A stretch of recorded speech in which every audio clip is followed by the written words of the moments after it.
Si aujourd'hui tu es coach sportif mais que tu n'arrives pas à convertir tes abonnés Instagram en clients, cette vidéo est faite pour toi. Aujourd'hui, je vais t'expliquer comment est-ce que même en ayant 100 abonnés, 200 abonnés ou même plus de 10 000 abonnés, tu vas pouvoir très facilement convertir ces abonnés en clients. Tu vas voir, je vais te montrer des études de cas concrètes pour que tu puisses comprendre plus facilement les choses. Évidemment, je vais te donner cette stratégie en 3 étapes très facilement et très simplement. Donc avant que je t'explique tout ça, reste bien jusqu'à la fin parce que je pense que le dernier outil, de toute façon, va extrêmement t'intéresser. Comme je te disais, la stratégie en 3 étapes pour transformer ton compte Instagram en machine à clients. Les 3 grandes problématiques que tu rencontres et pour lesquelles tu peux te dire pourquoi est-ce que je n'arrive pas à convertir ces abonnés en clients, c'est ces 3-là. La première, c'est que tu peux te dire j'ai peu d'abonnés et du coup, comme j'ai peu d'abonnés, je vais pouvoir peu convertir. Si tu as regardé mes précédentes vidéos, tu le sais que même s'il n'y a que peu d'abonnés sur ton compte Instagram, s'ils sont qualifiés, s'ils sont intéressés par ton contenu et qu'ils savent que tu peux leur apporter de la valeur, ça va être très facile de les closer. Je connais des personnes qui ont seulement 200 abonnés et qui arrivent à générer plus de 15 000 € par mois avec moins de 500 abonnés, c'est pour te dire. Alors que je connais des personnes qui ont plus de 300 000 abonnés et qui génèrent moins de 10 000 € par mois. Donc en soi, le nombre d'abonnés que tu as sur ton compte Instagram ne doit pas dicter ta réussite puisqu'elle ne dépend pas, encore une fois, du chiffre d'affaires que tu vas réaliser. Tu peux très bien réaliser beaucoup de chiffre d'affaires avec très peu d'abonnés si tes abonnés sont qualifiés, si tu es expert dans ton domaine et si tu sais bien te vendre, encore une fois. Voilà les 2 grandes problématiques en général que l'on retrouve. Et enfin, encore une fois, c'est que tu n'arrives pas à faire la conversion abonné-client. Donc c'est-à-dire que même si tu as 200 abonnés et que tu ne les convertis pas en clients, ça ne sert à rien d'avoir 200 abonnés. Et tout comme ça sert à rien d'avoir 10 000 abonnés si tu ne sais pas les convertir. Le but, c'est d'avoir des personnes qui sont engagées, engageantes. Donc voilà les problématiques que tu peux rencontrer lorsque tu essayes de convertir tes abonnés en clients. Et tu fais majoritairement ces erreurs que je retrouve un petit peu partout. Je vais t'expliquer en quoi ça consiste et comment est-ce que tu vas pouvoir y remédier. Donc les erreurs, c'est, on te dit souvent, optimise ton profil Instagram, mets coach sportif, mets une belle photo de profil. Ça, clairement, ça ne va te servir à rien pour convertir tes abonnés en clients. Faire un post de story à la une en disant coucou, moi c'est Maëlys, aujourd'hui j'aide les personnes à perdre du poids, on s'en fiche. Ok, ça va t'aider pour les personnes qui ne te connaissent pas et qui ont besoin de connaître comment est-ce que tu fonctionnes, savoir un petit peu ton expertise, etc. Mais encore une fois, c'est pas parce que tu mets un post en story à la une en disant coucou, moi j'aide à perdre du poids que les gens vont venir vers toi et que tu vas pouvoir les signer en client. Je t'ai expliqué, je t'appelle vraiment toute la stratégie, tu vas voir, c'est extrêmement intéressant. Et enfin, la dernière erreur, c'est de penser que simplement ta direction artistique, donc la DA, claire et définie, donc c'est-à-dire avoir les mêmes couleurs, la même typographie, les mêmes logos, ça va te permettre de convertir tes clients. Non, ça ne sert à rien, ça va te servir sur un travail de fond, sur un travail de forme, mais c'est pas ça qui va convertir tes abonnés en clients. Donc voilà les erreurs typiques que font la plupart des coachs sportifs. Je suis quasiment sûre que tu les réalises également, mais ne t'en fais pas, encore une fois, je t'ai expliqué la stratégie en 3 étapes que j'ai mis en place dans mon profil Instagram et qui m'a aujourd'hui permis d'avoir quasiment 60 000 abonnés sur mes réseaux sociaux et je vais t'expliquer vraiment comment est-ce que ça se passe, la stratégie en 3 étapes. On va y revenir petit à petit et je vais t'expliquer absolument tout. Les 3 étapes clés, hop, si j'arrive à bien zoomer, voilà. Les 3 étapes clés pour convertir tes abonnés en clients, ça passe par ces 3 mots et il faut vraiment que tu l'imprimes le plus possible. Sensibilisation, considération, conversion. C'est vraiment le tunnel dans lequel tu dois les attirer. Donc c'est-à-dire aujourd'hui tu as la sensibilisation, tu vas essayer de toucher un maximum de monde. Ils vont voir que tu es quelqu'un qui poste du contenu et du coup ils vont te considérer et ils vont ensuite, tu vas essayer ensuite de les convertir. Et pour cela, il y a le principe du tofu, mofu et bofu. Qu'est-ce que c'est que tofu, bofu, mofu ? Dans l'inverse tofu, mofu, bofu, c'est top of funnel, je vais te les réécrire juste ici, comme ça va te permettre de comprendre un petit peu plus les choses. Donc ici, on a le tofu, donc c'est le top of funnel.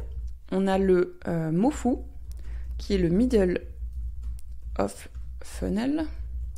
Et on a le bofu, qui est le bottom of funnel. Voilà, donc top of funnel, ça veut dire quelque chose de très large, de très grand et qui va te permettre de toucher un maximum de monde.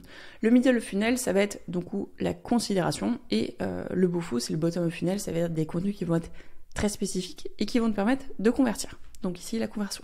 Comme tu auras compris, encore une fois, sensibilisation tofu, considération mofu et conversion bofu. Donc, sans plus attendre, on rentre dans le vif du sujet. Le contenu tofu, ça va être tes réels. Donc, ce qu'il va falloir faire en premier, c'est créer des réels. Je sais que t'es pas forcément à l'aise avec la caméra, tu n'es pas obligé de parler. Tu peux créer des réels simplement inspirants, motivants, en donnant des petites astuces sans forcément avoir une voix off, ou alors de mettre en vidéo, ta tête. Il y en a qui veulent pas se montrer, ça fonctionne très bien. À toi de voir aussi aujourd'hui ce que tu préfères faire, mais encore une fois, il faut que tu postes des réels parce que les réels, c'est ce qui va permettre de toucher un maximum de monde. Donc les objectifs, comme je te disais, c'est attirer l'attention et créer une prise de conscience. Donc l'objectif, ça va être d'aller chercher un maximum de personnes de ta niche pour les convertir par la suite. Si tu es dans la perte de poids, c'est de faire des réels sur la perte de poids pour essayer de toucher un maximum de monde. Et quand les personnes vont découvrir ce réel, ils vont se dire « Oh tiens, Maëlys parle de la perte de poids, ok, je vais regarder juste son compte Instagram. Tiens, bah son contenu il est plutôt pas mal, je vais m'abonner. » Et c'est comme ça que tu vas pouvoir générer de nouveaux abonnés sur ton compte Instagram. Ensuite, du coup, le type de contenu, comme je te disais, c'est les réels. Il faut que ça soit des vidéos qui soient courtes. En général, et vraiment ce qui fonctionne, là je te donne un tips essentiel que je n'ai donné nulle part ailleurs, c'est qu'il ne faut pas faire des réels qui sont trop longs. Aujourd'hui, le temps d'attention est inférieur à 10 secondes, j'allais dire à 10 minutes, est inférieur à 10 secondes. Donc créer des réels qui soient le plus court possible. Généralement entre 5 et 8 secondes, je trouve que ça fonctionne très bien. C'est quelque chose qui est très pertinent et ça fonctionne encore une fois très bien. Surtout sur les personnes qui sont plutôt pressées, qui n'ont pas forcément envie de passer du temps, tu sais, sur les réseaux. Donc là, l'objectif, c'est juste d'attirer les nouveaux abonnés sur ton compte Instagram. Donc il faut encore une fois que ça soit captivante avec un sujet qui va être large et lié à ta niche, de manière à toucher un maximum de monde. Encore une fois, si t'es dans la perte de poids, poste quelque chose en lien avec la perte de poids. Et donc, les prérequis qui sont méga importants, que beaucoup de personnes oublient, c'est mettre des hashtags pour segmenter et pour intéresser ton audience. C'est beaucoup trop sous-estimé les hashtags parce que on se dit ça sert à rien. Mais mets vraiment des hashtags qui sont spécifiques à ta niche de manière à les convertir beaucoup plus facilement. Si aujourd'hui tu mets des hashtags fitness alors que tu fais une recette alors que tu mets t'es spécialiste dans les ongles, dans la manucure, je suis pas sûre que ça intéresse ton audience. Donc créer vraiment du contenu avec des hashtags spécifiques. Moi ce que je fais même de temps en temps, c'est que je mets une liste de hashtags en relation avec un certain type de post que je mets dans mes notes et comme ça j'ai juste à les copier-coller. Utilise des musiques trendy. Donc qu'est-ce que c'est que des musiques trendy? C'est des musiques que tu retrouves sur l'ensemble des posts Instagram. Tu sais, c'est les musiques, je vais pas te chanter parce que je sais très très mal chanter. Mais l'idée c'est que tu utilises des musiques que tout le monde utilise et qui vont te permettre de rester dans l'algorithme et d'intéresser un petit peu plus les personnes. Enfin donc on a les posts à vocation de viralité. Donc c'est ce que j'utilise moi généralement, c'est des posts où tu sais, tu incites à faire réagir, que ce soit en commentaire ou alors en partage. Donc là, typiquement, tu vois, le dernier réel que j'ai posté, ici, qui date d'il y a 2 jours, si je dis pas de bêtises, et en fait, tu vois qu'on est à plus de 3500 likes, on est à quasiment 900 commentaires. Pourquoi? Parce que les gens disent que je fais le pont ici, alors que tu le sais que le pontage au développé couché est quelque chose d'intéressant pour avoir du leg drive. Bref, je vais pas te réexpliquer tout ça parce que tu le sais si tu es coach sportif. Mais le truc intéressant ici, c'est que j'ai essayé de jouer vraiment sur le côté où je suis un petit peu border en disant que je suis une femme et que j'arrive à bencher plus que toi. Alors que moi, ce que je voulais surtout que l'on réagisse, c'est qu'on me dise que j'avais les fesses sur 2 répétitions, je crois, qui décollent. Et du coup, les gens font que de me dire « Oh, Maëlys, c'est n'importe quoi. » Oui, ok. J'ai jamais dit que je faisais la compétition, j'ai jamais dit que mon mouvement était parfait, je dis juste que être une femme et bencher plus que toi, dans l'objectif, encore une fois, de faire réagir, et ça fonctionne. Et voilà, et vraiment c'est ce genre de contenu que moi, qui fonctionne très très bien sur mon compte Instagram. Donc voilà, c'est ce genre de contenu qu'il faut que tu essaies de faire, que ce soit avec des hashtags, musique trendy ou posts à vocation de viralité, encore une fois. Et si tu veux aller encore plus loin dans la création de contenu et réussir à faire des posts viraux, comme je peux le faire, j'ai créé un accompagnement qui s'appelle l'école des coachs, qui permet à tous les coachs sportifs d'ajouter 3000 € de chiffre d'affaires mensuel à leur portefeuille de manière à devenir un coach sportif à succès, même sans audience et en moins de 90 jours. Donc si jamais ça t'intéresse, le premier lien pour réserver un appel découverte avec moi qui aura simplement pour but de discuter tes problématiques et en premier commentaire sous cette vidéo. Voilà, donc n'hésite pas, dépêche-toi si tu veux prendre rendez-vous, puisque tu le sais, les journées ne durent que 24 heures et je ne peux pas prendre des rendez-vous en illimité. Donc voilà, prends ton rendez-vous, c'est gratuit, c'est sans engagement et dans le pire des cas, tu repartiras avec de la clarté et entre nous, c'est quand même plutôt pas mal. Voilà, donc deuxième stratégie, donc ici on va passer sur la considération, c'est les posts mots-fous. Et pour les posts mots-fous, ça va être tout ce qui va être post carrousel. Alors qu'est-ce que sont que les posts et les carousels? Tu sais, c'est les photos, textes que tu peux créer sur Canva, que tu peux créer sur Photoshop, Adobe Illustrator, bref, ce que tu veux. Mais ça va être des contenus qui vont pas avoir comme objectif la viralité. Ça va être des contenus qui vont permettre d'aller plus en profondeur. Donc comme je te mettais ici, l'objectif c'est d'éduquer et d'engager le public qui est déjà conscient de ton business et de ta marque. C'est par exemple aller plus loin sur la micronutrition, aller plus loin sur la perte de poids, sur le métabolisme. Donc le but c'est justement d'éduquer et que les personnes qui sont arrivées sur ton compte Instagram s'éduquent, apprennent davantage, aillent plus loin sur certaines thématiques. Le type de contenu il va être extrêmement simple ici. L'objectif c'est d'avoir des informations, comme je disais juste avant, qui vont être plus détaillées et éducatives. Tu peux également partager des tutoriels, par exemple comment composer un petit déjeuner spécial pour la perte de poids, ou également des comparaisons. Comparaison avant-après, comparaison d'un petit déjeuner healthy et d'un petit déjeuner riche en calories. Ou alors ça peut être aussi des témoignages clients pour convertir et se dire « Oh tiens, Maëlys a réussi à faire convertir cette personne d'un poids de 80 kg à un poids de 60 kg. » Bah voilà, comment est-ce qu'elle a fait, et voilà. Les témoignages clients, ça fonctionne très bien. Personnellement, je le mets pas en place parce que c'est pas ce que j'aime partager sur mon compte Instagram, je le partage généralement en story, mais je sais que ça fonctionne très bien, il y en a beaucoup qui le font. Pour les prérequis, c'est extrêmement simple, donc c'est mettre quelques images, plus de temps de visionnage et donc meilleure conversion, j'ai oublié de noter ici, meilleure conversion.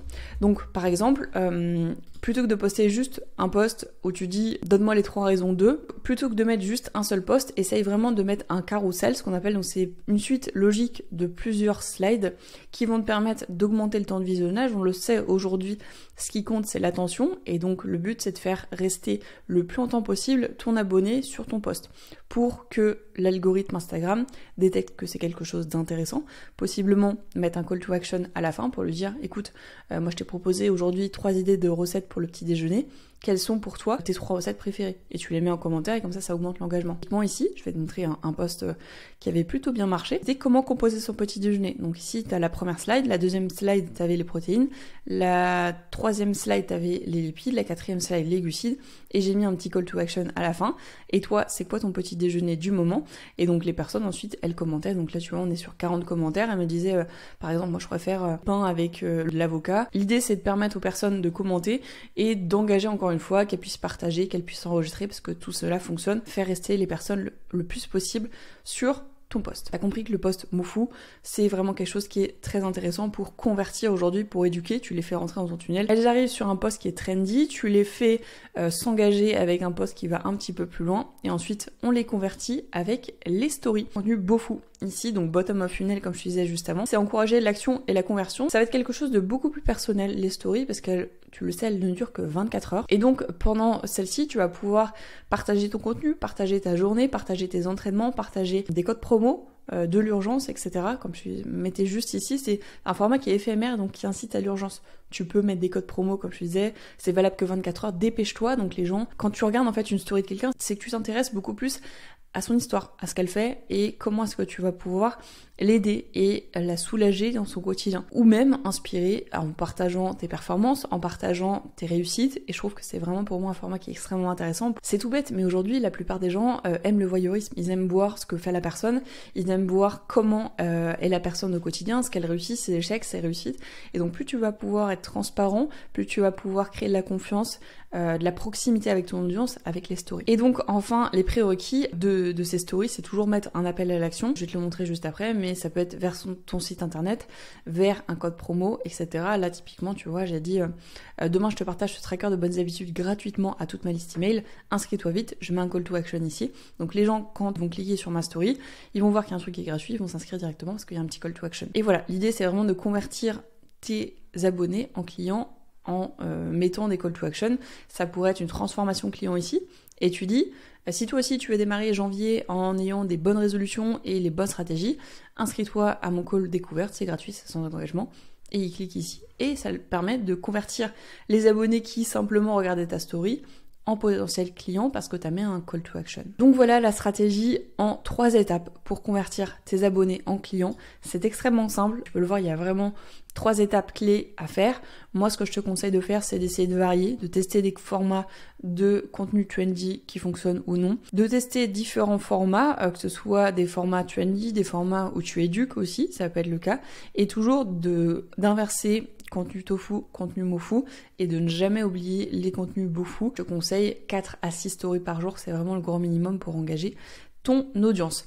Voilà, donc si tu veux aller encore plus loin, encore une fois, le premier lien pour rejoindre l'école des coachs est sur le premier lien en commentaire de cette vidéo. Je serais ravie de pouvoir discuter avec toi sur tes problématiques, pouvoir te donner un petit peu plus de clarté. Et si ce genre de contenu, encore une fois, te plaît, n'hésite pas à liker ou à commenter si tu as besoin de contenu plus spécifique à ta niche ou si tu as d'autres idées de vidéos vraiment qui te donnent un maximum de valeur comme celle-ci. J'espère en tout cas qu'elle t'aura plu encore une fois. Et on se retrouve du coup très très vite dans la prochaine vidéo. C'était Maëlys, ciao.